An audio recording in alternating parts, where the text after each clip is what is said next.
Claire, it's great to see you. I've just been having a think. We've been talking about milestone moments, and you've changed an awful lot since I met you. What do you think for you has been the milestone moment? I think the big one, and I think we've talked about this, is my 5K.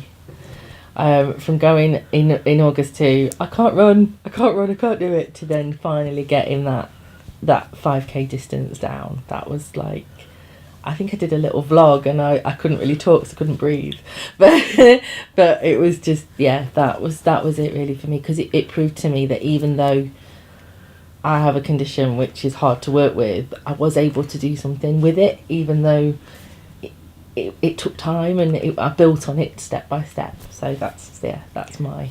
And for me, what's been really important, and I know there was an event where we went to, and everybody was pitching in with everything, and I kind of pushed you at that event, and I said to everybody else, stop talking, stop. I've got Claire here. Well. She's got something that she wants to say.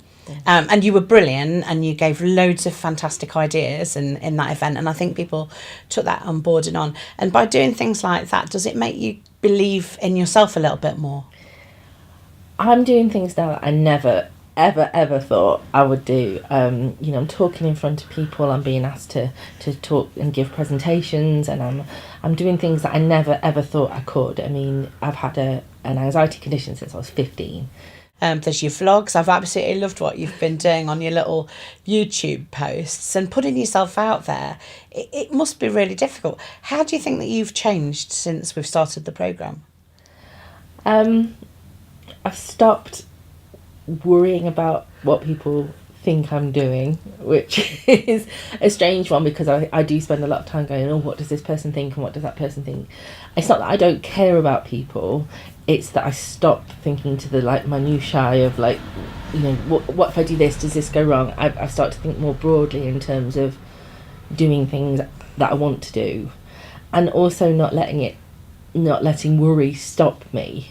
So even though I do have worry, I sort of acknowledge it and say, I see you, I know you're there, but I have to do this anyway. And I don't think I would have had that if I didn't have the coaching group behind me, with you sort of standing behind me and going, it's there, you've got, you can do this.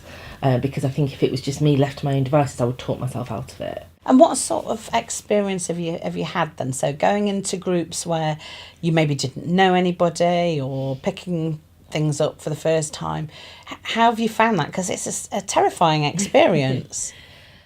When I think about going into a class, I think, where are the exits? Where can I position myself so that if something happens, I can leave if I need to? How do I make contact with the instructor to say, I have a condition that can sometimes wear me out, can sometimes cause me to panic. I want to make you aware of this, so that if I do leave, I'm not just being rude, I just need a break. And I always remember just sort of getting to the door of classes and then walking and going the other way. And for me, it's about that first initial kind of, okay, so this first class, I'm probably not going to ace it, but I'm going to step inside the door. Or I'm going to do, this workout. Or it's never about where I'm going to be in 20 years' time. It's always about, okay, we're here, how do we do this?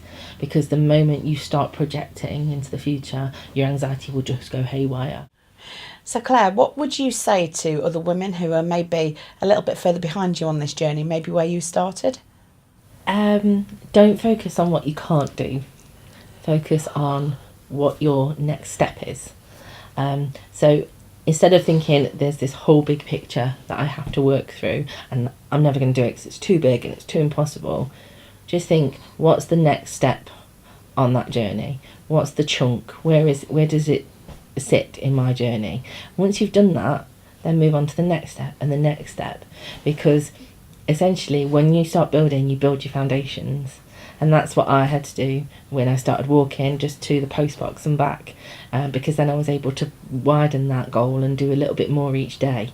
And once you start building it, the next thing you know, you're at 5K. And you've just run it and you're thinking, how have I got from walking to the post box to that? So my key advice is, do smaller chunks and your dream will become achievable. But also talk, which I know is a strange thing to say, but talk to people around you and say, what can I do? How can I achieve this? Because you will find people who will go, oh, actually, I could help you with that, or I could do that, because, you know, networks are better than being isolated.